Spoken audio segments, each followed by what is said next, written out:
Welcome back to Kintsugi Heroes, helping people tell the stories they need to share so you can find the stories that you need to hear. In this episode, Mark Henderson has a conversation with Peter Donnell about his journey through anxiety and depression. Peter shares how big changes at work and tough experiences at home, like a difficult birth for his son and stress on his family, led to struggles with mental health. He opens up about facing workplace bullying, learning to ask for help, and finding ways to manage his well-being, with support from doctors, family, exercise, and time in nature. Peter explains how he's come to see life's ups and downs, like changing weather, and how he now keeps moving forward stronger than before. We hope you enjoy this conversation. Hello, my name is Mark Henderson, and I'm hosting Peter Donnell today on Kintsugi Heroes. Peter's got a story which he shared in different settings, but today he's going to go more deeply into it. His journey into some anxiety and depression in 2006, and how that journey has rolled with him over the last 2 decades. So I'd like to welcome Peter here today. Thanks for joining us, Peter. Thank you for having me, Mark. It's Kintsugi has a theme about how we bring ourselves back together, mend some of the healing, and how we come back often more beautiful with gold thread through the cracks we've had to shore up. And today we're hoping to explore some of those aspects with you, Peter, but really hear your story. So thanks so much for joining us. So can you start by telling us a little of yourself, and then we might step back into how life shifted for you? Yeah, sure. So I'm now 54. I live in the northern suburbs of Sydney. I'm married with 2 kids, and you may have seen before our little dog Lily. We had her instead of having 3 kids, we got the dog instead. So yeah, it's life's going along very nicely, and keeping active through sport. I like going to the gym, exercising, walking like Lily, and gardening, and when time permits, reading. So that's the biggest challenge. But yeah, so I guess my story begins back in 2000. We and actually 99, then into 2000, and of course, from the majority of people that remember, Y2K was the big thing for 99 and we're all waiting for the planes to drop out at the 31st of December, but fortunately that didn't happen. And then 2000 being the Olympics, and probably the best 2 weeks being a Sydney sider that I think we can ever have. For me professionally, I was actually going really well. I'd sort of got a new gig with the company I worked for, and was sort of projecting the right way, and not long past that, my wife fell pregnant with our son, and all of a sudden going into the 2000s, life was rosy, literally. And one day, I worked in a sub head office in a suburb, and we were all called in to say that they're actually closing our office down. And when the options were going to Hurstville, which is on the other side of Sydney, or to Parramatta, and Hurstville wasn't an option really. It just wasn't going to work. Those of you that know Sydney, it's easily a 2-hour commute one way to get to Hurstville from where I live, and Parramatta was an option, but I felt that I wanted to go to the Taj Mahal, which is the head office in the city, and fortunate enough picked up a job there in the hope that that the trajectory could still go the right way. And around that time, my son was born, and we had complications with his birth. It ended up being an emergency Caesar with the cord wrapped around his neck, and my wife having had previous back surgery, couldn't have an epidural, so she had a general anaesthetic to knock her out. And consequently, the wound became infected. So, and just to add another thing in there, she also was anemic. So she wasn't a well lady. And for a period there, I was sort of looking after our son, her, and managing the house and everything else. So we seemed to go, didn't seem to affect me too much at the time, and sort of felt like I was Teflon, that nothing could stick to me. And then I started the new job, and that's when it sort of hit with, I'd be getting phone calls, and my wife was in tears. You could hear the baby crying in the background. And I went to the assistant manager one day and just said, look, can I cut my lunch hours in half to finish earlier? And she said, yep, not a problem.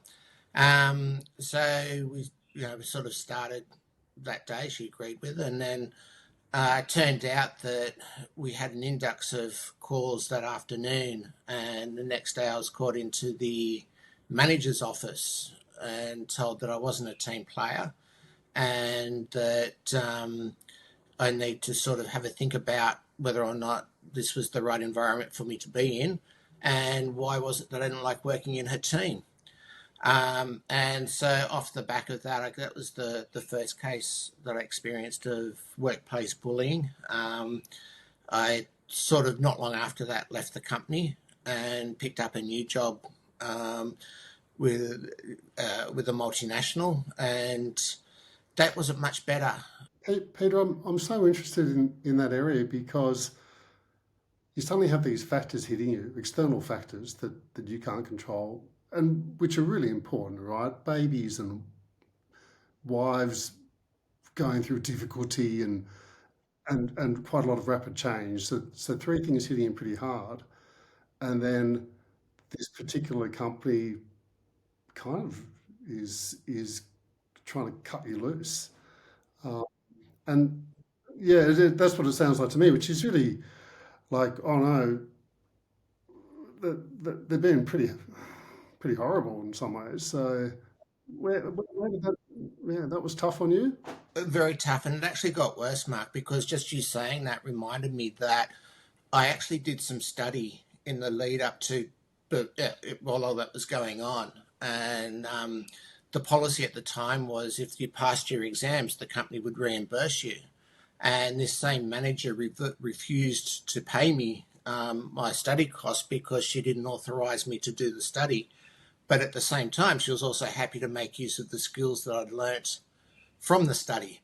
So it was really a toxic and a toxic relationship that I had with her, which at the time I just dealt with. But looking back on it now, it wasn't very nice. Yeah, pretty one way ish, but they're trying to have it their way, and that sounded pretty tough, especially when you've.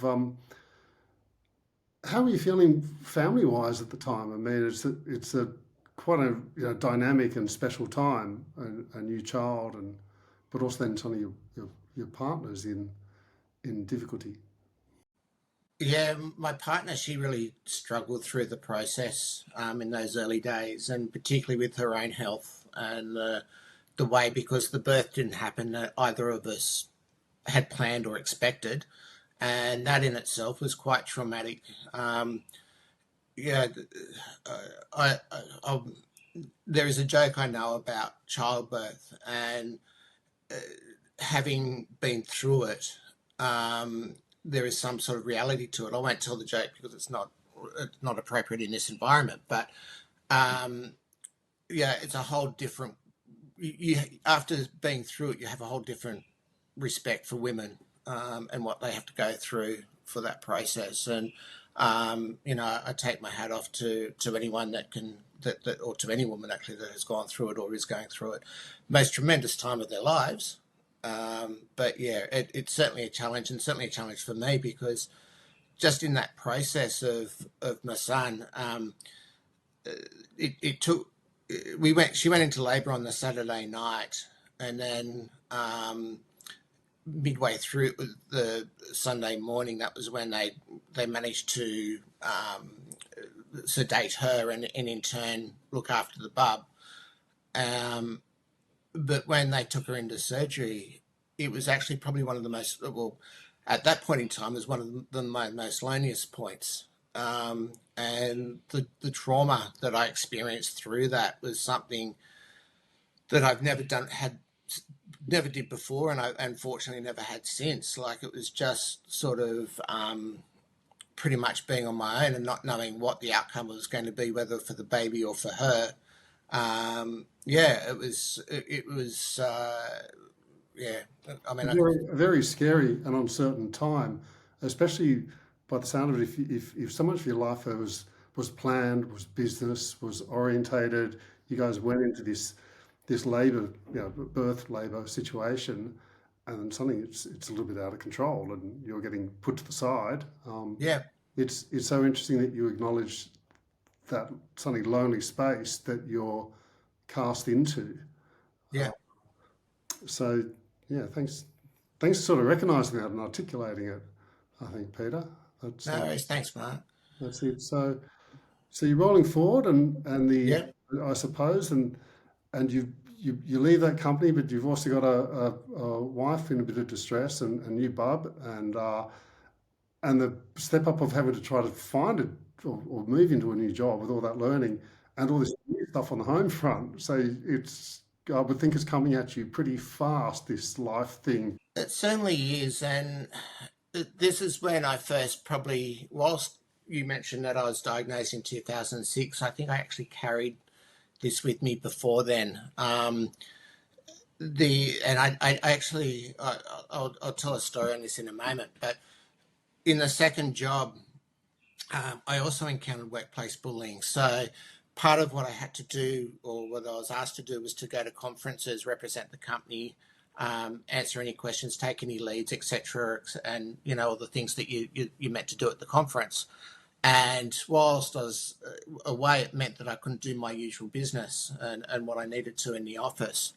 And a couple of snide remarks were made that from different people within my team, that not only did they have to do their work, but they also had to do mine.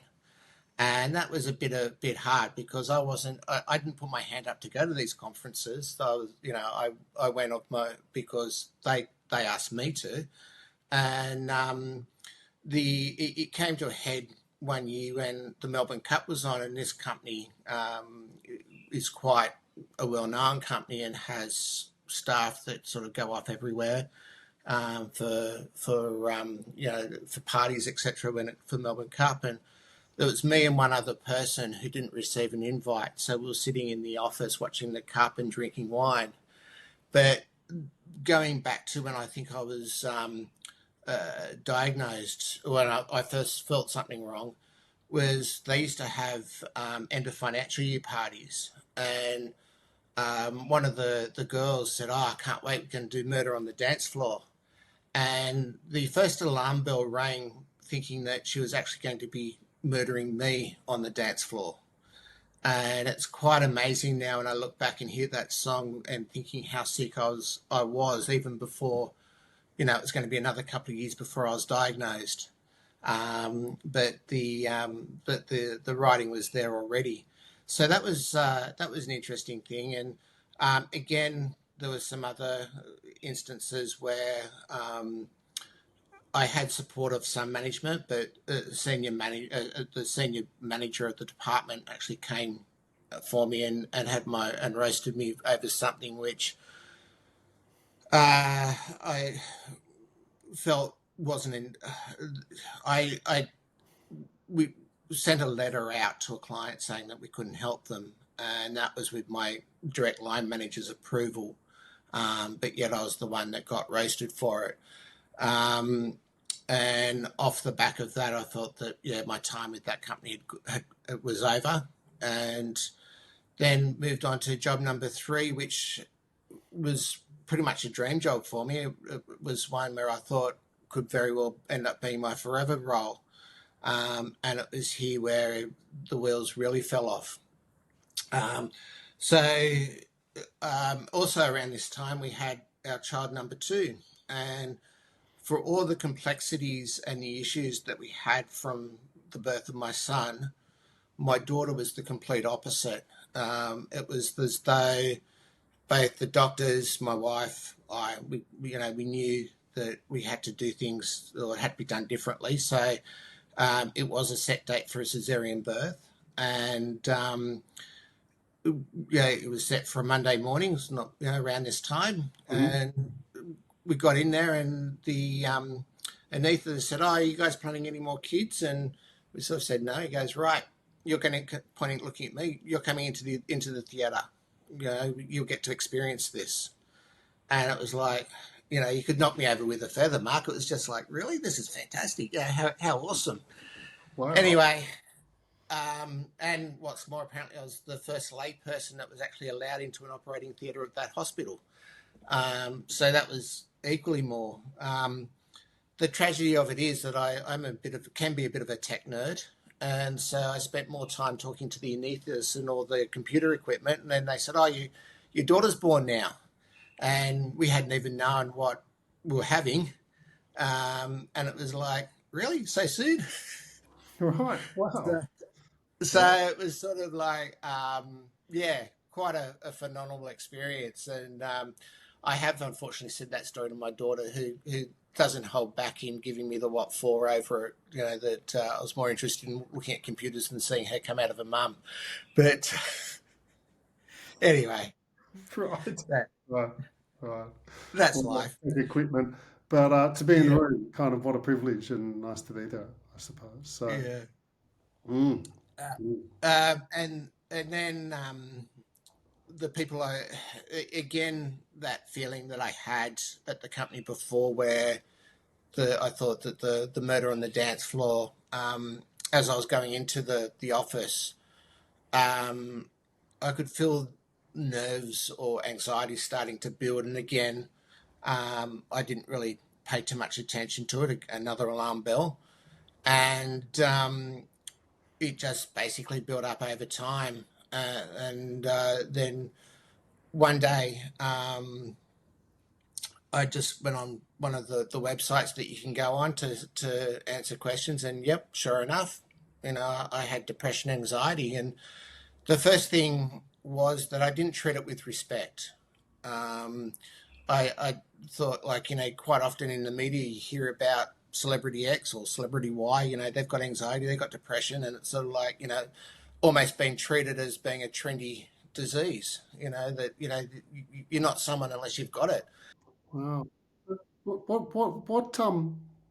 So you knew something wasn't quite right. So you've gone and done a search and found a website and answered a range of questions, I take it. And you've gone, oh gosh, I'm a score of 6 out of 10 on some scale, and gone, I'm okay.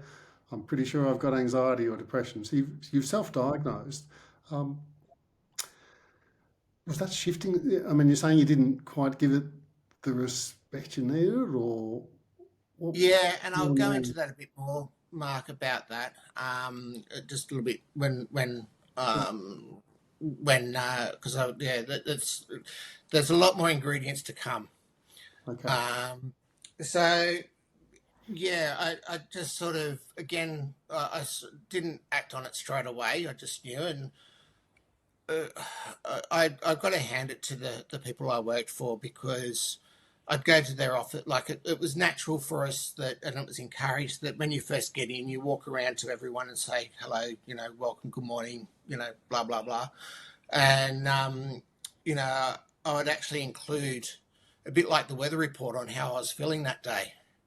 So this continued on for some time. I don't know why they just didn't sort of do something, tell me to pull my head in, or, go get some help or whatever. But, that's what I did.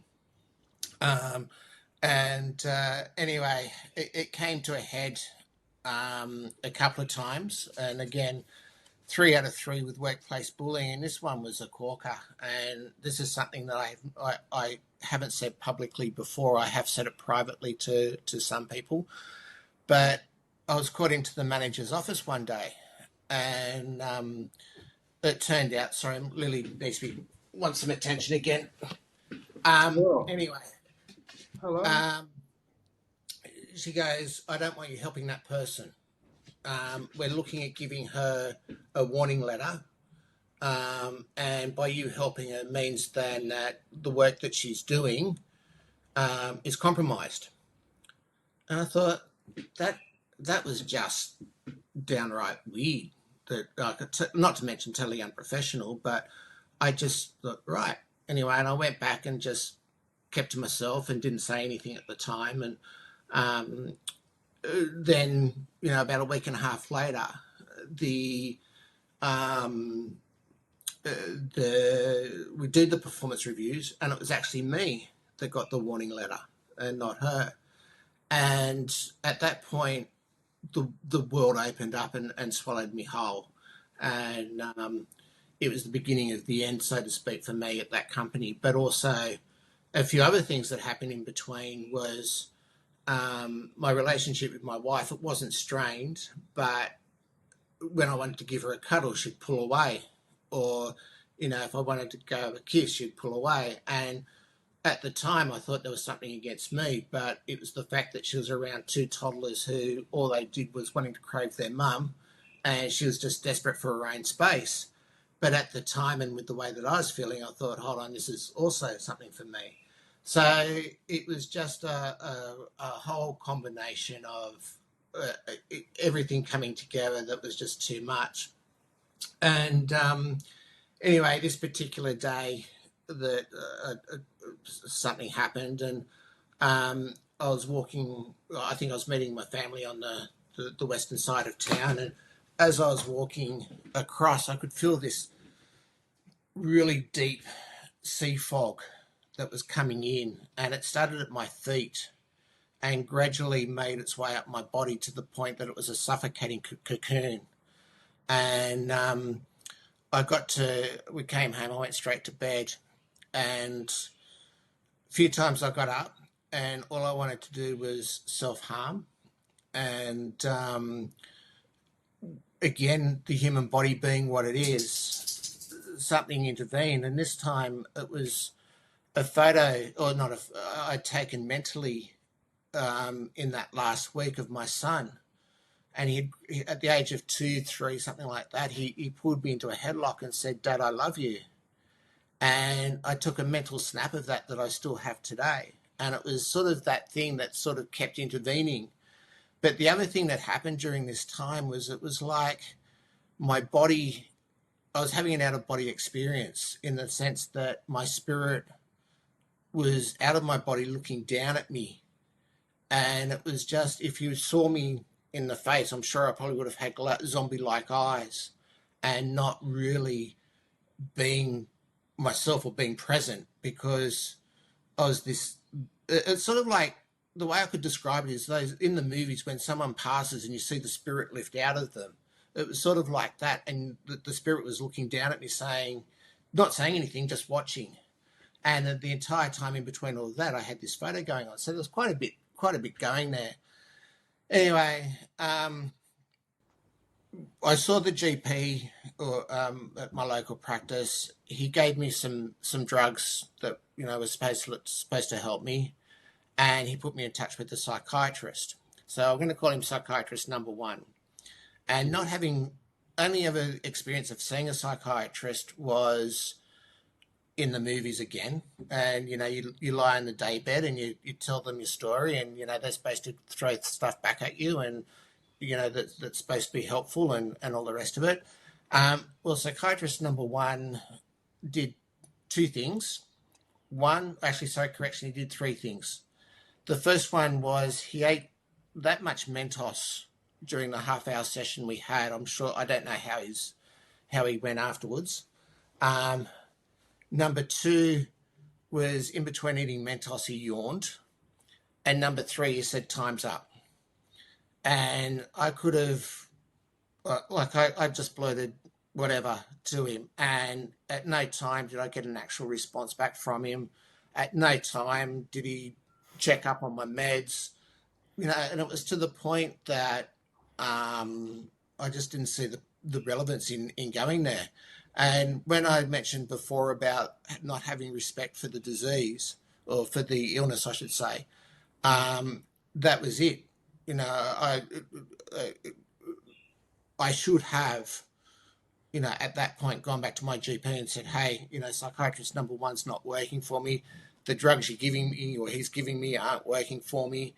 But I didn't, I just thought, well, society says, I'll go with society. And Peter, you were on some medication when you had this fog come over you and this Yeah, out-of-body experience and this sense of to self-harm. yep, And self-harm often being a way to try to get back in your body and feel. My limited understanding of it, I suppose. So, and yet the psychiatrist isn't, you don't feel he's engaged with you when you're so. no, far from like the total opposite of engaged that you could possibly want, you know. So going back to the night of the self harm, the only thing I could do was to ring my mother, who was in the field of mental health when she worked, Yep. and I tried to keep her out of it in the sense that she is someone that would have helped. Like you'll see the outcome of it, but at the time, I wanted her to be my mother and not my nurse, Yeah. if that makes sense. Sure. And anyway, this night I rang her, and as soon as I did that, it was like my body surrendered, and I came back as one. The sad part through all of this was I didn't tell my wife. Nobody knew. It was a need-to-know basis actually as to how it was. And of course, at the time, being, there isn't the focus that we see today where men are encouraged to talk about their feelings or to get help. It was more a case of, I've got to be strong for my wife. I've got to be strong for my kids. And at the same time, for friends and family, I was trying to be all things to all people.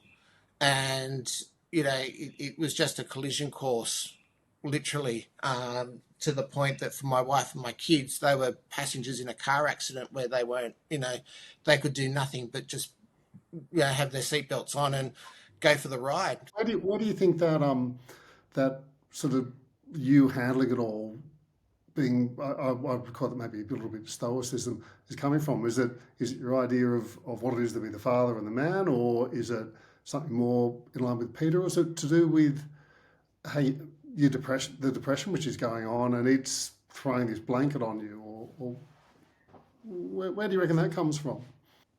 A lot of it was probably, sadly, the male part of it, that, we've got to be the one to stand up and wear the Superman uniform and take the hits and protect your family. Mm-hmm. I don't know that it was too much of me. Like, obviously, I still protect my family. My viewpoint is a lot different these days than what it was at the time. So one of the things at the time that I felt was, as soon as, it didn't matter whether I was at home or whether I was, in a shopping centre, I saw it as my role to act as protector for my family. And to a degree, that's still there. But now I realise that I can only really control what happens in the confine of my property. And once I step out onto the road from my driveway, then there is still a set of responsibility and there is still a set of control that you have. But you don't have the same control or the same mannerisms that you'd have within your own house, if that makes sense. Sure. So you've recognised what you can control or not control, and where the boundaries and parameters form. Yep. Do you think some of your views have tempered in other ways? Or can you contrast then and now? Well, I can, and it's actually funny you say that, Mark, because one of the things that's often put down with mental health is that there's light at the end of the tunnel. And I really didn't like that, because to me a tunnel is a dark place. And you could be at the start of the tunnel and you don't even see the light. You could be in the middle of the tunnel and you don't even see the light. Sometimes you can be at the end of the tunnel and you still don't see the light. So going back to where we were, and I will come. I promise you, I'll come back to what you say. When my mother flew up the next day, we went and saw psychiatrist number one on the Monday, and also my GP, and I was referred into hospital, or a mental hospital, which again is pretty. Um, when you haven't been in an environment like that, and it is a little bit of a throw-in, that all of, and it was all very surreal, I think, for us all. And one of the things that happened very early on there, and this is coming back to your question, was I looked in the mirror about halfway through my stay, and I saw myself as a boat. And while I was in hospital, I was in dry dock, meaning that the whole, like as a out of body, I needed, I was fine, but internally I needed to be rebuilt. And now I'm actually Queen Victoria, part of the Cunard line. But the other aspect to it is that I don't see life, or I don't see it as a tunnel. I actually see it as the weather. So where I am today, it's blue sky, it's beautiful, mid-20s, perfect day to be on the ocean. Mm-hmm. And tomorrow, well, there could be a thunderstorm. But the point being is that it's not always going to be sunny, and it's not always going to be a thunderstorm. So at the time, I was living in a world where I was in the tunnel. And also the other thing with the tunnel is that you're enclosed. You can't go sideways. You can go back, sure, but you are enclosed in a dark place. Whereas now, when I look out at the weather, it's a beautiful day, or it could be a yucky day. But the point being is, it's not always going to be like that, and that's probably the other big thing that's taken time to come to. I often referred it to a bit like Forrest Gump, like life's not like a box of chocolates. Well, I see that, but I've just turned it into the weather instead. And I guess that's probably the other aspect to your question. I hope that answers it with or what you were looking for. Yeah, you've shaped a dialogue around something which is working for you and may work for other people too. I understand that tunnel idea, especially when you have young kids. Sometimes you work, you just don't have enough hours in the day, and it feels like it's just one hand, one knee in front of the other as you crawl along this tunnel, knowing that you will get somewhere. But the idea of that openness of the weather, and yes, it will change, and it's changeable, uh, which is a much wider dynamic as opposed to just trudging. So hopefully that rings true for some people listening. I certainly hope so. Yeah, the other thing that also were two big players, and this came to light more when I actually left hospital. So going back to my mother again, she took off her mother hat and put on her nursing hat, and she set me up with not just psychiatrist number two, but also a psychologist. And the psychologist I go to, and I see it now that for both of them, it's a grease and oil change. It's just to go in, make sure the bolts are done. And as you say, it's close to 20 years that I've been seeing both of them now. And I just look at it that it's part of life. I don't see the need. I don't put it that the that a psychiatrist is someone that's they look at your brain, or you look at your mind, and there must be something wrong. I look at it more so that, going back to the respect part, is that yes, they're looking to make sure that I'm still on the still going okay, and that's just doing a grease and oil change that you would on your car, and the same with my psychologist. My psychologist actually went one step further, because I didn't realize that you could separate anxiety and depression. So with my depression, I actually had this voice that was always continually wanting to put me down. So the depression became called mongrel, and the anxiety is Henry. And fortunately, going to forward now, mongrel doesn't really. It's been a while since mongrel's been around, and so I've pretty much put him in a box and kept him there. Henry comes up every now and then, and that the beauty of having been through what I've been through, Mark, is that once you're at the bottom, you know you can't go any lower. And so I've often heard the story that anxiety can be seen as a superhero when you come out the other side. And that is so true, because um, I now know that what my body's feeling, and so in tune with where it's at, that it means then that I feel comfortable in most situations that I'm around. And as a consequence to that, I can sort of pick up when my mood is changing, and I can tell my wife that, yeah, I'm not 100% at the moment, and there's some special medication I can take that will help calm me. Sometimes it works, sometimes it doesn't, and it goes back to that weather thing again, that, you just know that it'll improve. It's just, it might be tomorrow, it could be the next day, but, rain's not forever and dark clouds aren't forever. I'm really hearing three aspects there. There's one that sounds like there's the testing that you've gone through and the learning that's come through that testing.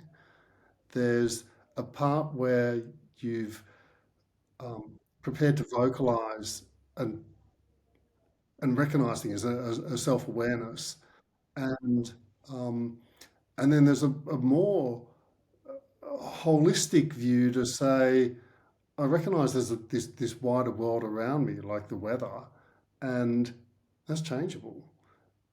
And this too will change, right? This too will change. Are there any of those which you can speak to a little bit more? Because you've got a really fine perspective on some of these, I think. Yeah, so um, there, there's still more to my story, but going back to the question you've just asked. So a couple of months ago, Henry made an appearance, and I had him for about 3 days.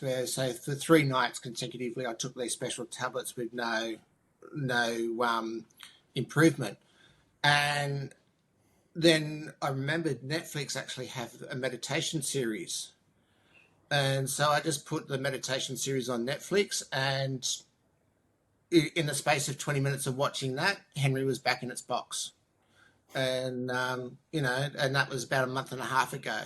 So it's sort of like, yeah, it's just being mindful and aware of what it is that's around you. And if solution number one doesn't work, then just find something that will. And yeah, for some people, that could be getting out, going for a walk, or just spending an hour or two in the garden, or reading, or just and fortunately for me in this instance, it was Netflix and the meditation.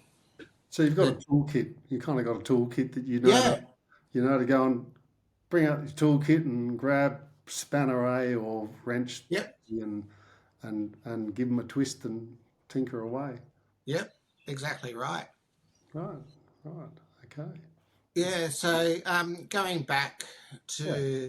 to where we were, I had 6 weeks off after I was released from hospital, Hmm. and that was really challenging because so much of that was mental, and there was a stigma that I had, that would walk through a shopping centre and I felt that everybody was looking and pointing at me saying he's been in a mental hospital.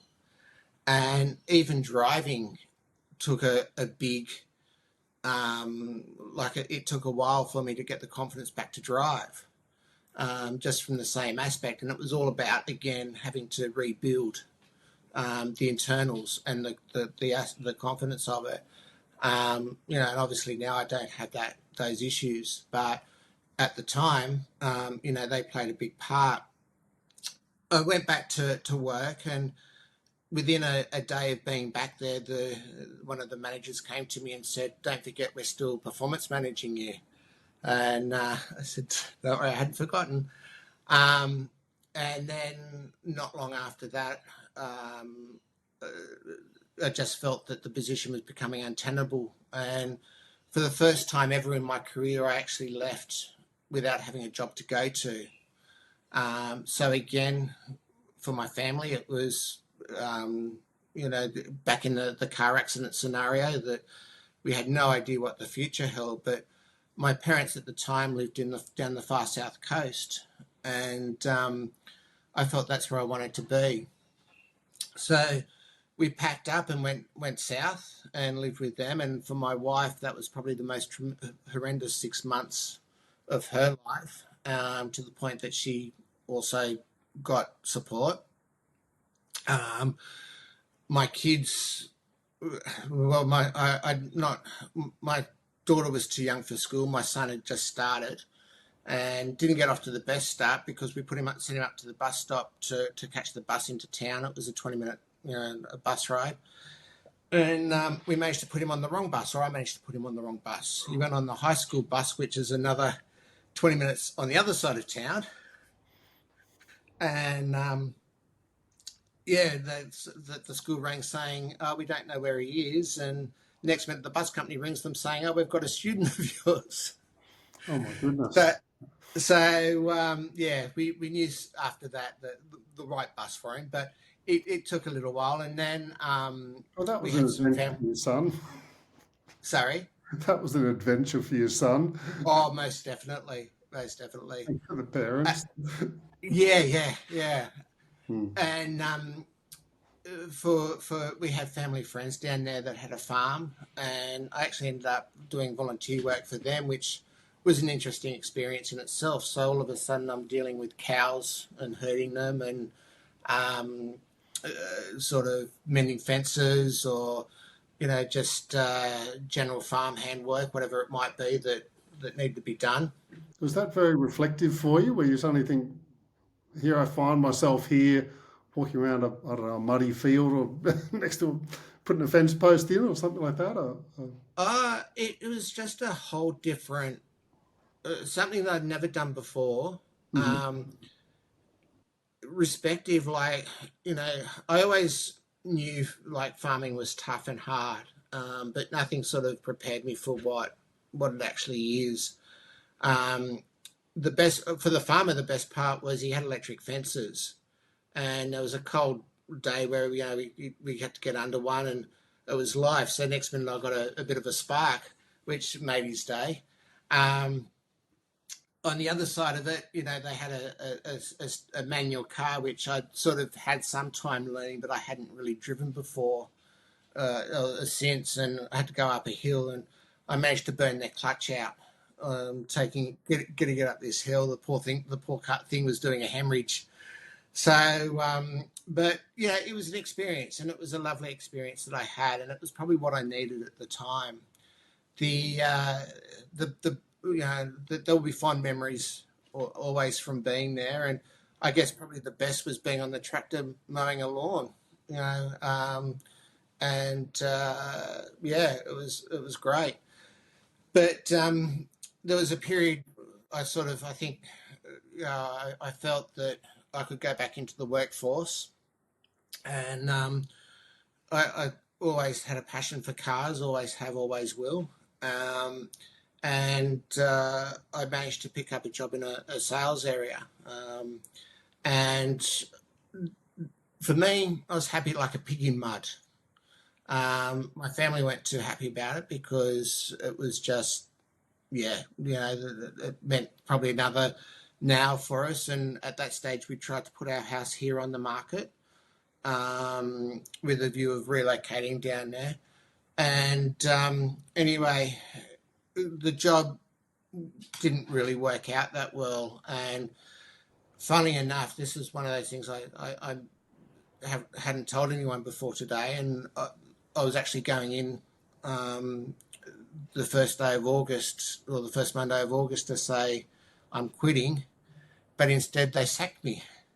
Oh, So it was quite, yeah, so it was probably fortuitous in that respect. And one of the things prior to that actually happening, and also with that I felt was I was scared about getting sacked. Like I didn't, and I didn't. It wasn't something that I thought I could have coped with. So I packed up my gear and not knowing what to do. It was 10K to the next town, and I walked it. And in doing that walking, I got out all the emotions of anger, upset. What do we do next? So to speak.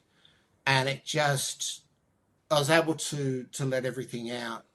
Um, and I just, it, it was probably, just to give you an idea, it was probably about a 3/4 of an hour drive back to where we were living to where I was working. And I just wanted to walk for as long as I could or for as long as I felt necessary. So if I felt that I had to walk that distance, I probably would have. But by the time I got to the next town, I had all my emotions out.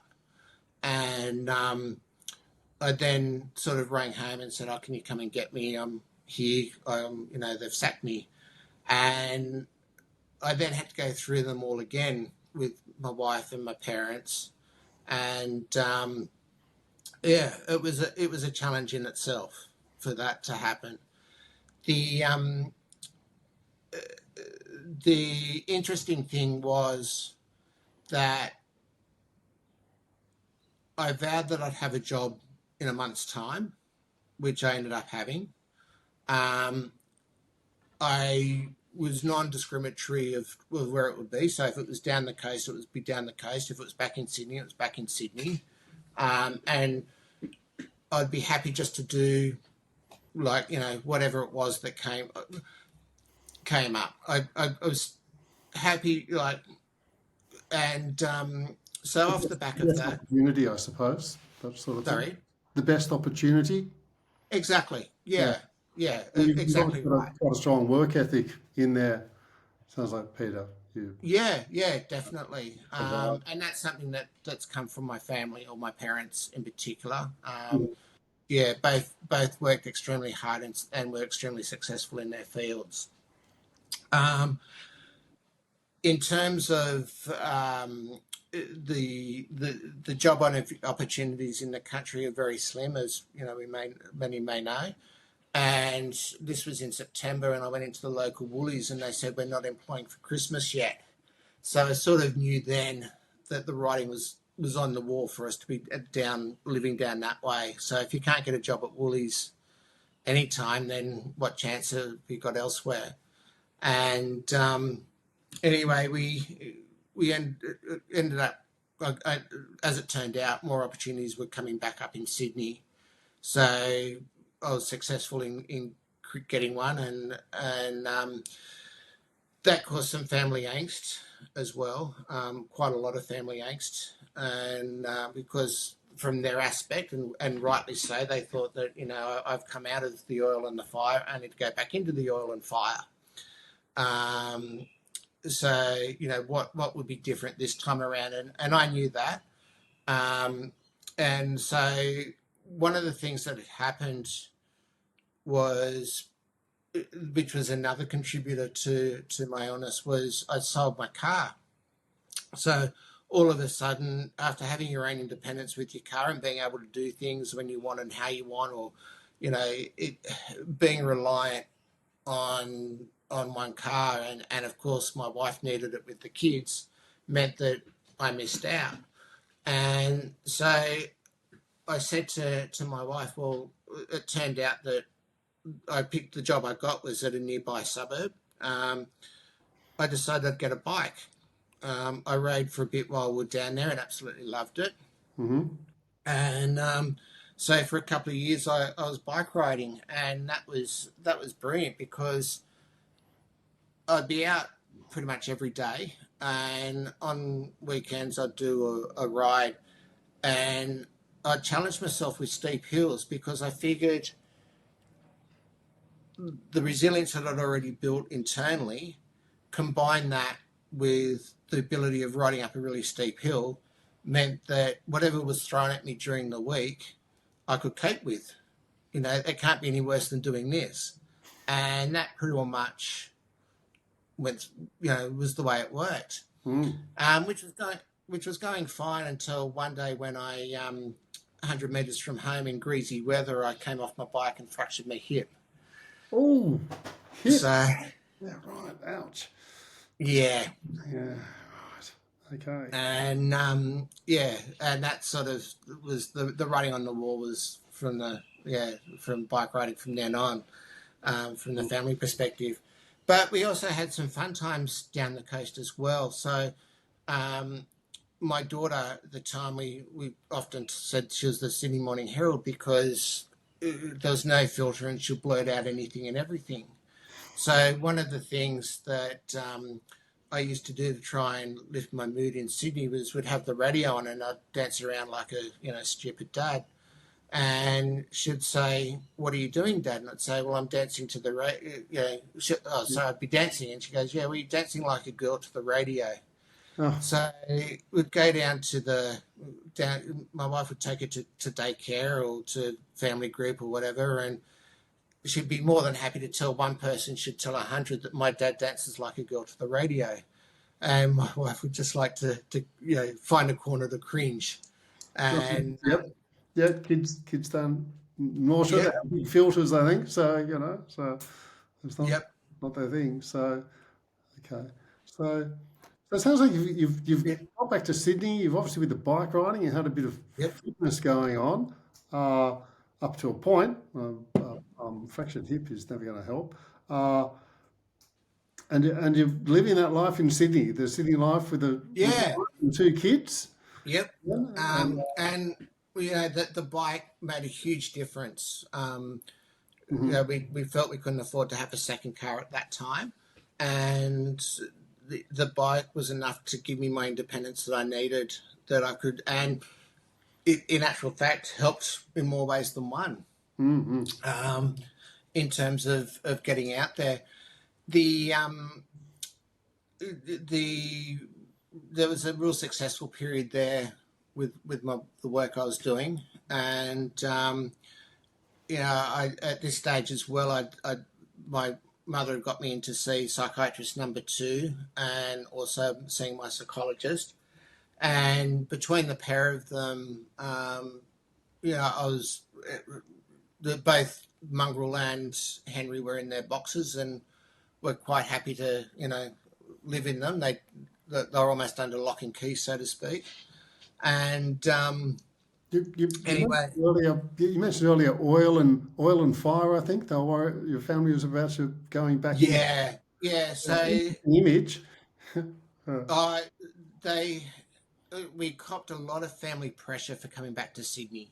A lot of family pressure, to the point that one day I was coming home for an interview or for something, and it had got the better of me, and I had a car accident, and it wasn't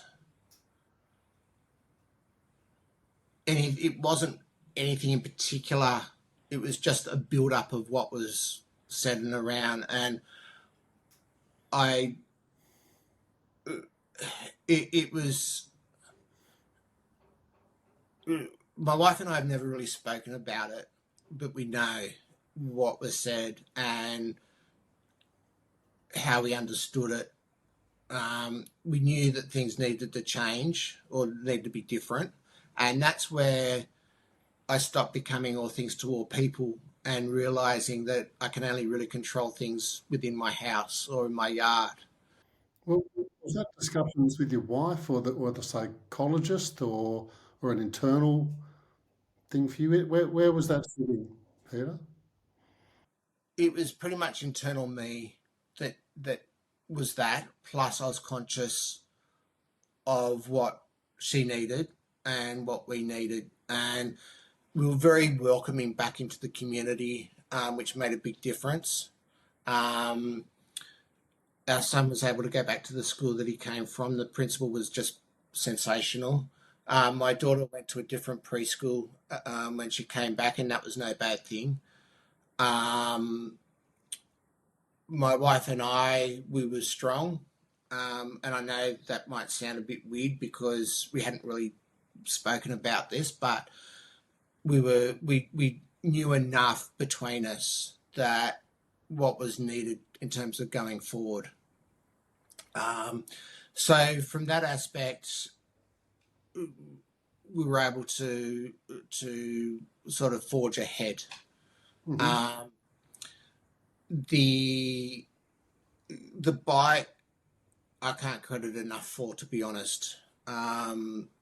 It was just, yeah, it was the change that we needed, or that I needed. And I don't know whether or not having that earlier would have negated some of the issues that I faced, or whether or not I still would have gone through them. But having post was enough to make it, worthwhile, and was also able to. I could credit immensely for the recovery during that time. Mm-hmm.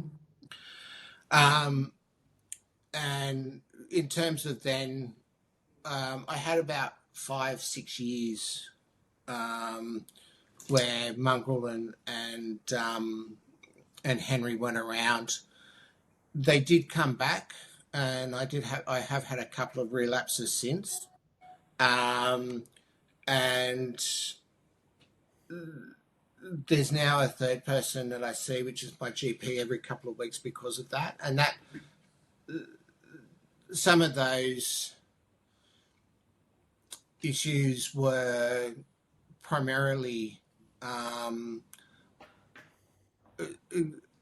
exhaustion played a big part, which I don't think I really recovered from the work environment.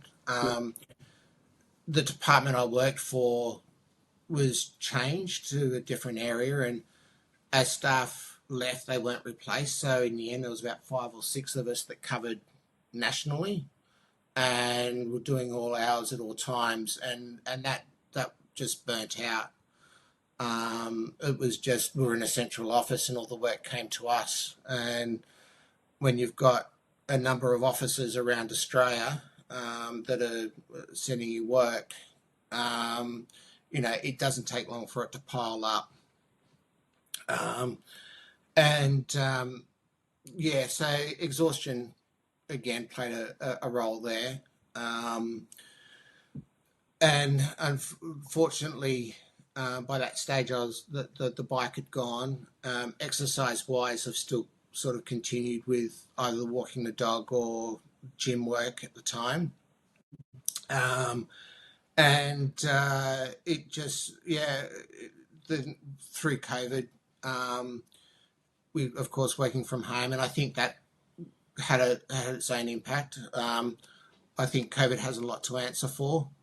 But one of the things that I was able to do was I had made some gardening projects, and that kept me occupied enough that when I wasn't working, I was out doing these things.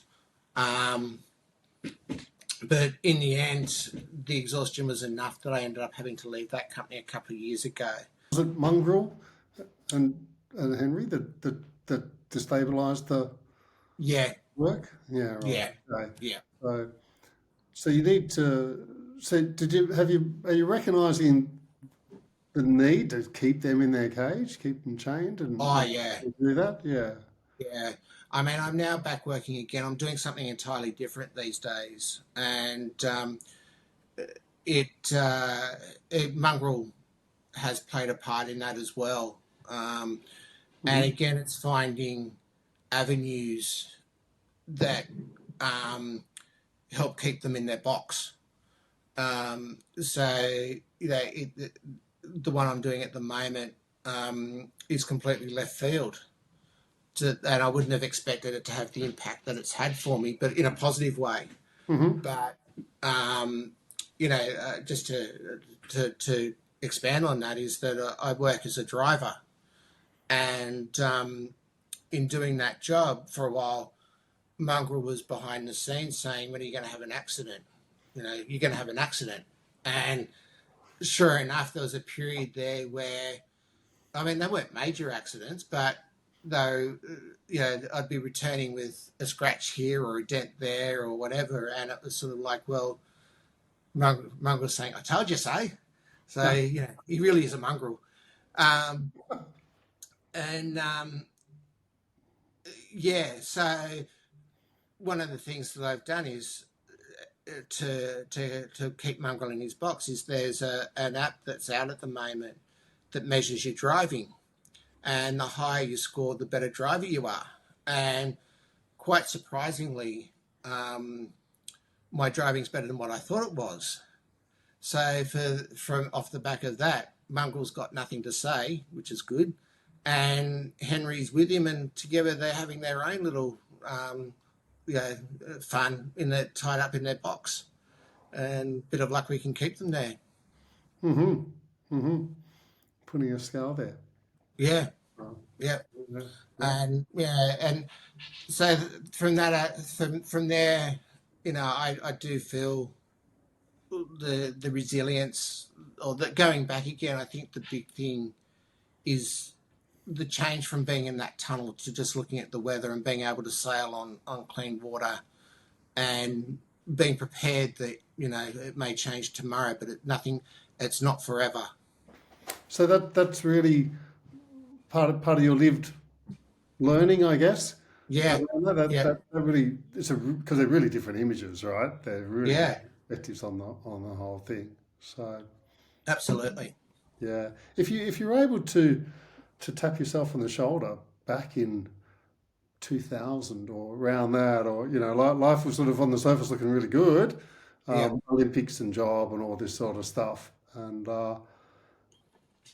would you just let that course run its course, or did you Uh, feel you trying to be saying to yourself, or whisper in your ear? yeah, look,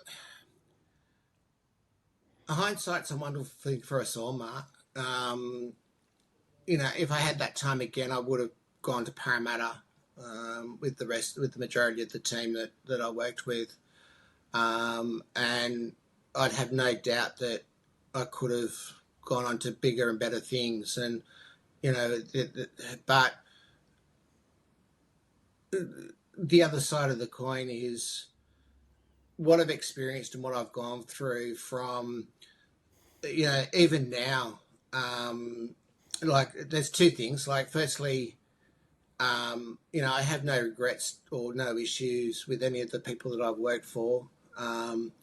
Yes, some ugly things were said, but being able to identify that and know that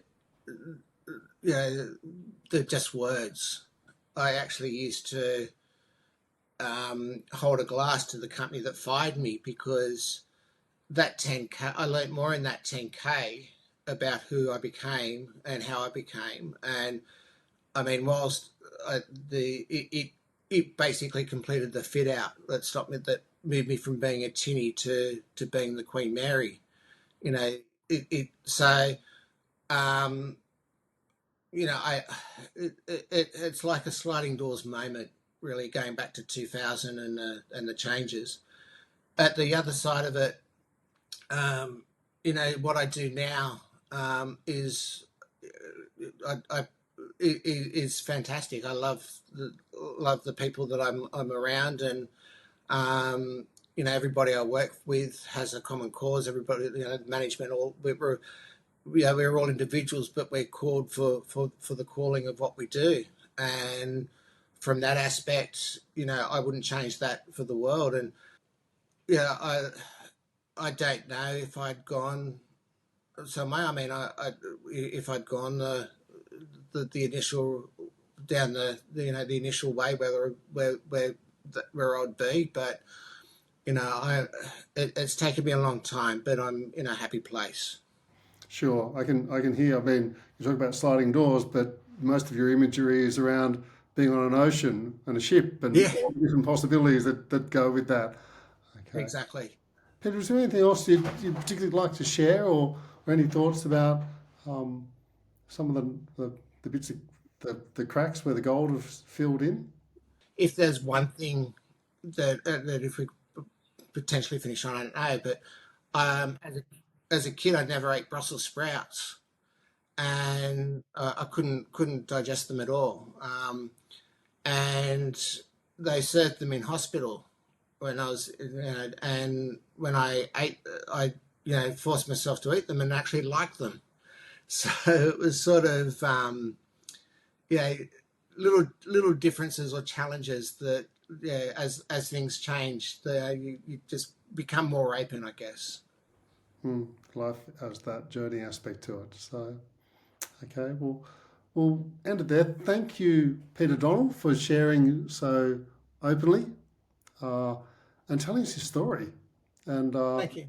and that chain of events that come through, and the perspective sharing of the ocean. So, thank you, Peter, and I encourage anyone to listen to this and hear what might be that little bit of gold in the story that helps them with their journey too. Thanks, Peter. Thanks, Mark.